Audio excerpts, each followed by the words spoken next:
कल्मषापहम्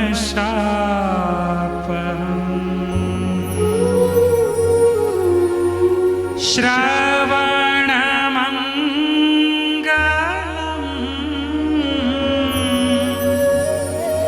श्रीमदाततम्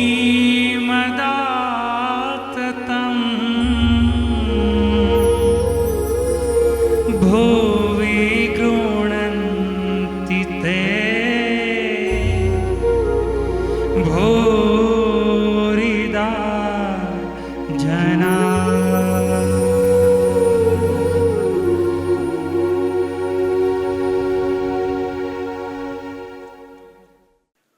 जय स्वामीनारायण, जय द्वारिकाधीश। श्रीमद् भागवत कथा द्वितीय स्कंद प्रथमोध्याय, ध्यान विधि और भगवान के विराट स्वरूप का वर्णन। श्री सुखदेव जी ने कहा, परीक्षित, तुम्हारा लोक हित के लिए किया हुआ यह प्रश्न बहुत ही उत्तम है। मनुष्य के लिए जितनी भी बातें सुनने, स्मरण करने या कीर्तन करने की है, उन सब में यह श्रेष्ठ है। आत्मज्ञानी महापुरुष ऐसे प्रश्न का बड़ा आदर करते हैं। राजेंद्र, जो गृहस्थ घर के काम धंधों में उलझे हुए हैं, अपने स्वरूप को नहीं जानते, उनके लिए हजारों बातें कहने, सुनने एवं सोचने करने की रहती है। उनकी सारी उम्र यो ही बीत जाती है। उनकी रात नींद या स्त्री प्रसंग से कटती है और दिन धन की हाय हाय या कुटुंबियों के भरण पोषण में समाप्त हो जाता है। संसार में जिन्हें अपना अत्यंत घनिष्ठ संबंधी कहा जाता है, वे शरीर, पुत्र, स्त्री आदि कुछ नहीं है, असत है। परंतु जीव उनके मोह में ऐसा पागल सा हो जाता है कि रात दिन उनको मृत्यु का ग्रास होते देखकर भी चेतता नहीं है। इसलिए परीक्षित, जो अभय पद को प्राप्त करना चाहता है, उसे तो सर्वात्मा सर्वशक्तिमान भगवान श्री कृष्ण की ही लीलाओं का श्रवण, कीर्तन और स्मरण करना चाहिए। मनुष्य जन्म का यही इतना ही लाभ है कि चाहे जैसे हो, ज्ञान से, भक्ति से अथवा अपने धर्म की निष्ठा से जीवन को ऐसा बना लिया जाए कि मृत्यु के समय भगवान की स्मृति अवश्य बनी रहे। परीक्षित, जो निर्गुण स्वरूप में स्थित है एवं विधि निषेध की मर्यादा को लांघ चुके हैं, वे बड़े बड़े ऋषि मुनि भी प्राय भगवान के अनंत कल्याणमय गुण गणों के वर्णन में रमे रहते हैं। द्वापर के अंत में इस भगवत रूप अथवा वेद तुल्य श्रीमद् भागवत नाम के महापुराण का अपने पिता श्री कृष्ण द्वैपायन से मैंने अध्ययन किया था। राजर्षे, मेरी निर्गुण स्वरूप परमात्मा में पूर्ण निष्ठा है, फिर भी भगवान श्री कृष्ण की मधुर लीलाओं ने बलात् मेरे हृदय को अपनी ओर आकर्षित कर लिया। यही कारण है कि मैंने इस पुराण का अध्ययन किया। तुम भगवान के परम भक्त हो, इसलिए तुम्हें इसे सुनाऊंगा।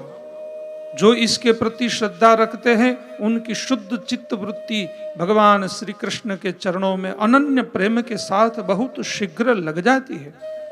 जो लोग लोक या परलोक की किसी भी वस्तु की इच्छा रखते हैं या इसके विपरीत संसार में दुख का अनुभव करके जो उससे विरक्त हो गए हैं और निर्भय मोक्ष पद को प्राप्त करना चाहते हैं, उन साधकों के लिए तथा योग्य संपन्न सिद्ध ज्ञानियों के लिए भी समस्त शास्त्रों का यही निर्णय है कि वे भगवान के नामों का प्रेम से कीर्तन करें।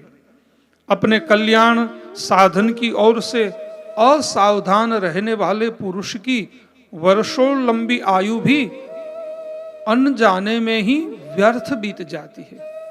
उससे क्या लाभ है? सावधानी से ज्ञान पूर्वक बिताई हुई घड़ी, 2 घड़ी भी श्रेष्ठ है, क्योंकि उसके द्वारा अपने कल्याण की चेष्टा तो की जा सकती है। राजर्षि खट्वांग अपनी आयु की समाप्ति का समय जानकर 2 घड़ी में ही सब कुछ त्याग कर भगवान के अभय पद को प्राप्त हो गए। परीक्षित, अभी तो तुम्हारे जीवन की अवधि 7 दिन की है। इस बीच में ही तुम अपने परम कल्याण के लिए जो कुछ करना चाहिए सब कर लो। मृत्यु का समय आने पर मनुष्य घबराए नहीं, उसे चाहिए कि वह वैराग्य के शस्त्र से शरीर और उससे संबंध रखने वालों के प्रति ममता को काट डाले। धैर्य के साथ घर से निकलकर पवित्र तीर्थ के जल में स्नान करे और पवित्र तथा एकांत स्थान में विधि पूर्वक आसन लगाकर बैठ जाए।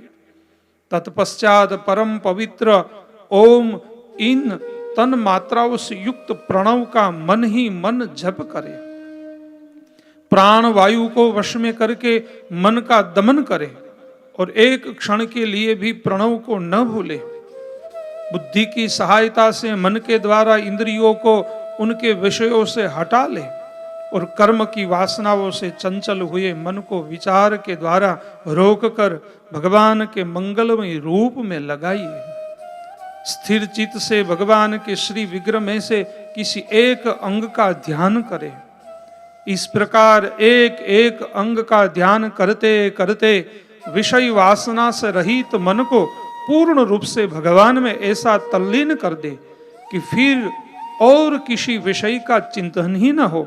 वही भगवान विष्णु का परम पद है, जिसे प्राप्त करके मन भगवत प्रेम रूप आनंद से भर जाता है।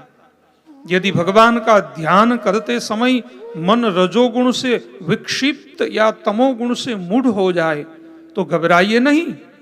धैर्य के साथ योग धारणा के द्वारा उससे वश में करना चाहिए, क्योंकि धारणा उक्त दोनों गुणों को दोषों को मिटा देती है। धारणा स्थिर हो जाने पर ध्यान में जब योगी अपने परम मंगलमय आश्रय भगवान को देखता है तब उसे तुरंत ही भक्ति योग की प्राप्ति हो जाती है।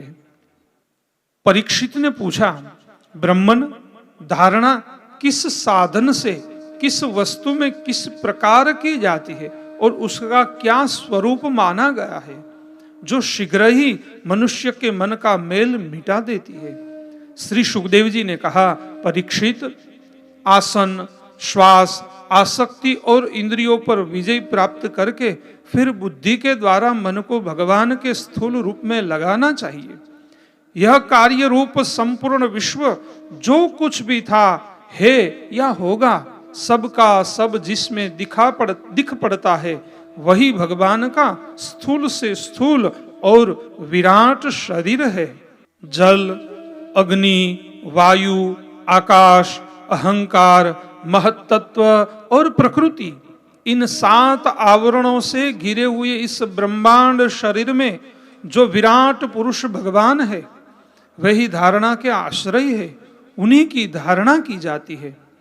तत्वज्ञ पुरुष उनका इस प्रकार वर्णन करते हैं, पाताल विराट पुरुष के तलवे हैं, उनकी एड़िया और पंजे रसातल है, दोनों गुल्फ एड़ी के ऊपर की गांठे महातल है, उनके पैर के पिंडे तलातल है, विश्वमूर्ति भगवान के दोनों घुटने सुतल है, जांघे वितल है और अतल है, पेड़ू भूतल है और परीक्षित उनके नाभि रूप सरोवर को ही आकाश कहते हैं। आदि पुरुष परमात्मा की छाती को स्वर्ग लोक, गले को महर लोक, मुख को जनलोक और ललाट को तपोलोक कहते हैं। उन सहस्त्र सिर वाले भगवान का मस्तक समूह ही सत्यलोक है। इंद्र आदि देवता उनकी भुजाएं है, दिशाएं कान और शब्द श्रवण इंद्रियां है, दोनों अश्वनी कुमार उनकी नासिका के छिद्र है, गंध घ्राणेन्द्रिय है और धधकती हुई आग उनका मुख है। भगवान विष्णु के नेत्र अंतरिक्ष है, उनमें देखने की शक्ति सूर्य है, दोनों पलके रात और दिन है, उनका भ्रुविशाल ब्रह्मलोक है, तालु जल है और जिह्वा रस है, वेदों को भगवान का ब्रह्मरंध्र कहते हैं और यम को दाढ़े, सब प्रकार के स्नेह दांत है और उनकी जगन मोहिनी माया को ही उनकी मुस्कान कहते हैं। यह अनंत सृष्टि उसी माया का कटाक्ष विक्षेप है। लज्जा ऊपर का होठ और लोभ नीचे का होठ है। धर्म स्तन और अधर्म पीठ है। प्रजापति उनकी मूत्रेंद्रिय है। मित्रावरुण अंडकोश है। समुद्र कोख है और बड़े बड़े पर्वत उनकी हड्डियां है। राजन, विश्वमूर्ति विराट पुरुष की नाड़ियां नदियां है। वृक्ष रोम है। परम प्रबल वायु श्वास है। काल उनकी चाल है और गुणों का चक्कर चलाते रहना ही उनका कर्म है। परीक्षित, बादलों को उनके केश मानते हैं। संध्या उनका अनंत का वस्त्र है। महात्माओं ने अव्यक्त मूल प्रकृति को ही उनका हृदय बतलाया है और सब विकारों का खजाना उनका मन चंद्रमा कहा गया है। महत्त्व को सर्वात्मा भगवान का चित्त कहते हैं और रुद्र उनके अहंकार कहे गए हैं। घोड़े, खच्चर, ऊंट और हाथी उनके नख है। वन में रहने वाले सारे मृग और पशु उनके कटी प्रदेश में स्थित है। तरह तरह के पक्षी उनके अद्भुत रचना कौशल है। स्वयंभू मनु उनकी बुद्धि है और मनु की संतान मनुष्य उनके निवास स्थान है। गंधर्व, विद्याधर, चारण और अप्सराएं उनके षडज आदि स्वरों की स्मृति है। दैत्य उनके वीर्य है। ब्राह्मण मुख, क्षत्रिय भुजाएं, वैश्य जंघाएं और शूद्र उन विराट पुरुष के चरण है। विविध देवताओं के नाम से जो बड़े बड़े द्रव्यमय यज्ञ किए जाते हैं वे उनके कर्म है। परीक्षित, विराट भगवान के स्थूल शरीर का यही स्वरूप है, सो मैंने तुम्हें सुना दिया। इसी में मुमुक्षु पुरुष बुद्धि के द्वारा मन को स्थिर करते हैं, क्योंकि इससे भिन्न और कोई वस्तु नहीं है। जैसे स्वप्न देखने वाला स्वप्न अवस्था में अपने आप को ही विविध पदार्थों के रूप में देखता है, वैसे ही सबकी बुद्धि वृत्तियों के द्वारा सब कुछ अनुभव करने वाला सर्वांतर्यामी परमात्मा भी एक ही है। उन सत्य स्वरूप आनंद निधि भगवान का ही भजन करना चाहिए। किसी भी वस्तु में आसक्ति नहीं करनी चाहिए, क्योंकि यह आसक्ति जीव के अधपतन का हेतु है। इति श्रीमद् भागवत महापुराणे पारमहंस्यां संहितायां द्वितीय स्कंदे महापुरुष संस्थानुवर्णने प्रथमोध्याय समाप्त। जय स्वामीनारायण, जय द्वारिकाधीश।